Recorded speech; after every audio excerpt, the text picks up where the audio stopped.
the Pleiadians, Nordics. Welcome back to The Hidden Truth. For thousands of years, people have looked up at the night sky and wondered, are we alone?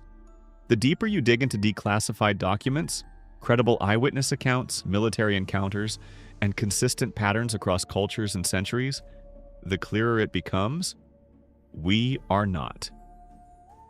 Today, we're going to walk through the most consistently reported extraterrestrial species that multiple independent sources claim have visited and in many cases interacted with Earth.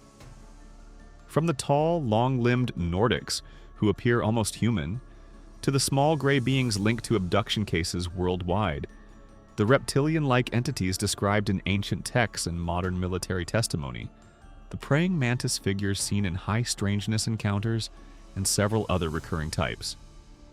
This isn't speculation pulled from thin air.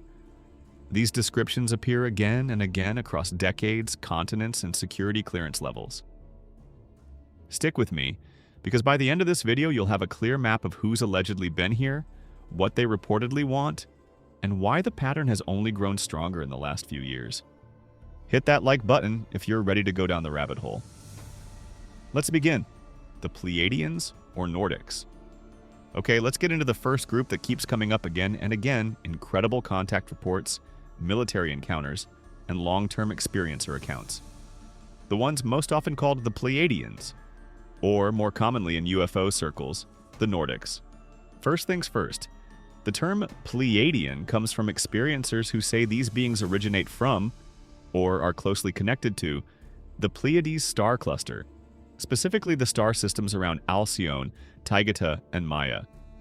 Whether that's literal or symbolic is still debated, but the description of the beings themselves is remarkably consistent across independent cases going back to the 1950s. So what do they look like? Almost every detailed report paints the same picture. Height. Typically 6 to 7 feet tall. Some accounts go as high as 7.5 feet. Build. Slender, long-limbed, very graceful, almost ethereal. They move with an unusual fluidity, like they're not quite subject to the same gravity we are. Skin. Fair to very pale, almost luminous. Many describe it as having a subtle translucent or porcelain quality, sometimes with a faint golden or bluish undertone under certain lighting. Hair. Long, straight, and usually platinum blonde, white blonde, or light golden. It's often described as silky and flowing, almost glowing. Very few reports mention short hair or dark colors. Eyes, large, almond-shaped, and strikingly blue, sometimes described as electric blue, ice blue, or even violet blue. The eyes are almost always the feature people remember most. They're said to be extremely expressive and intelligent. Many experiencers say looking into them felt like being seen on a soul level. Facial features: high cheekbones, narrow chin, delicate nose, small mouth. Overall appearance is very humanoid. Some say perfectly beautiful or angelic, but not in a cartoonish way. More like an idealized, elongated human form. Clothing, usually form-fitting, seamless suits in silver white, light blue, or metallic tones. Some reports mention robes or capes in ceremonial contexts, but the most common is a one-piece jumpsuit-like garment with no visible zippers, buttons, or seams. Almost like it's grown or molded. Nordics are consistently described as calm, gentle, telepathic, and deeply compassionate. They rarely speak verbally. Instead, experiencers report clear, direct thoughts projected into their minds, often with an overwhelming sense of love, peace, or urgency about humanity's path. Many accounts say the communication feels more emotional than intellectual, like you're being shown a feeling rather than told words. They're almost never aggressive.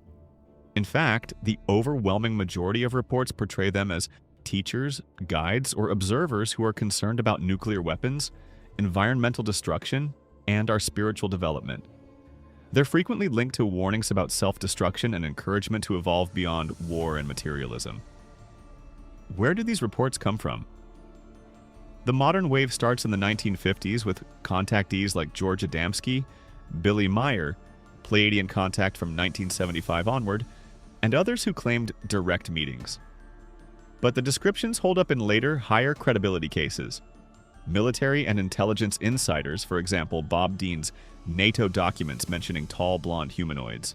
Abduction researchers, David Jacobs, Bud Hopkins, John Mack. Many abductees described Nordics as overseers or leaders of the Greys. Recent experiencer accounts, especially post-2017 disclosure wave, that match 1950s to 1980s reports almost word for word.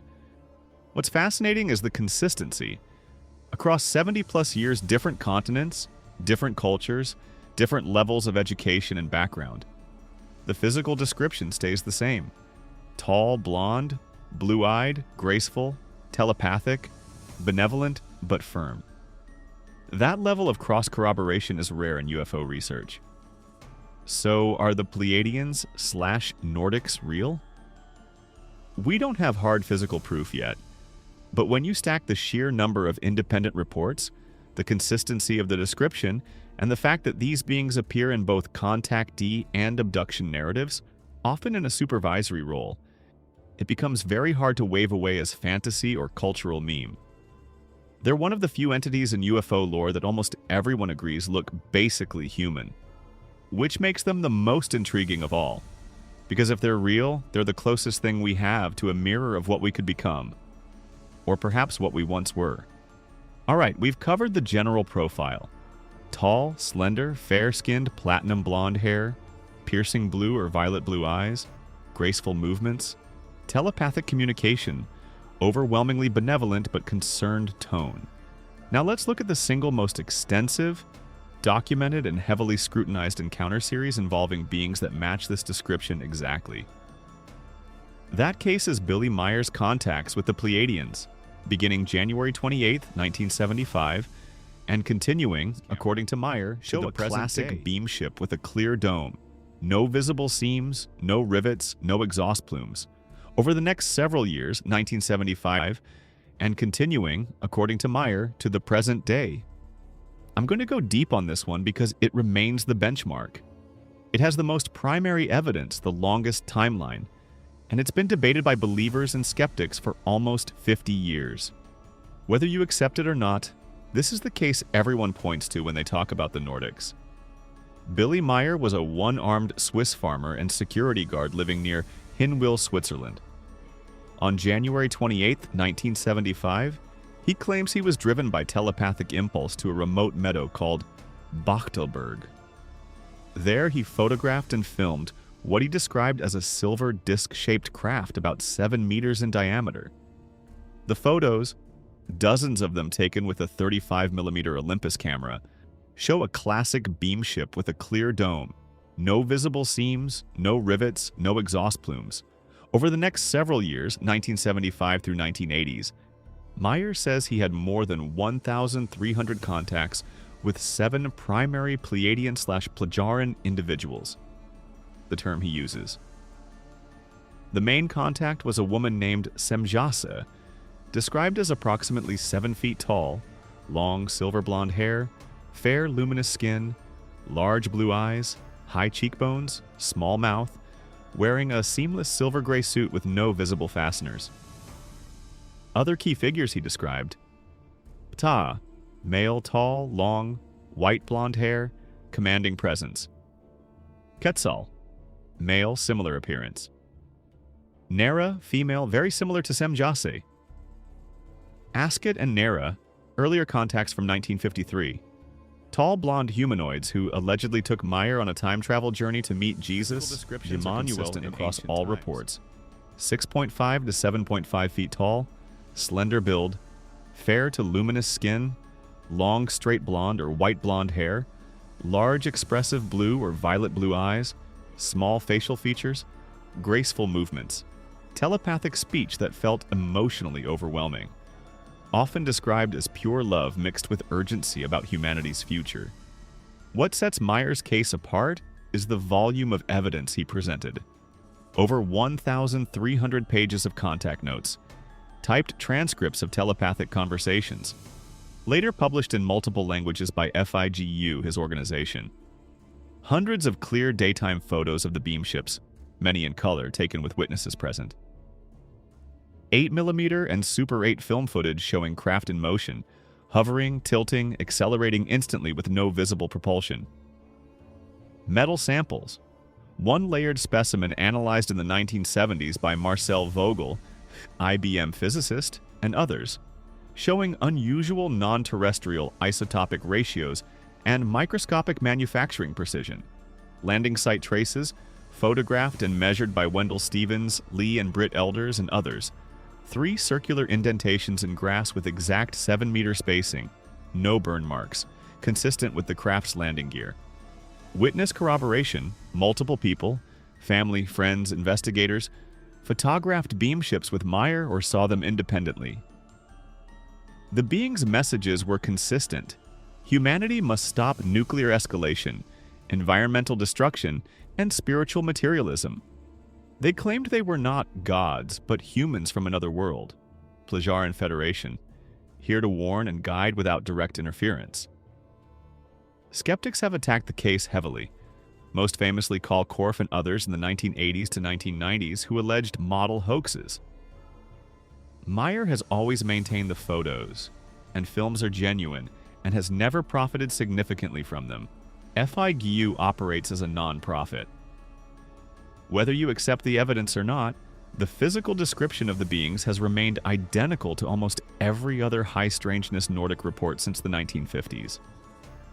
Tall, blonde, blue-eyed, telepathic, benevolent but firm, deeply concerned about our nuclear and ecological path. No other entity type in UFO literature has this level of physical consistency across so many independent cases. That's why the Pleiadians/Nordics stand out. They feel like a mirror, almost too human, almost too perfect. And that's exactly what makes them so compelling and so unsettling.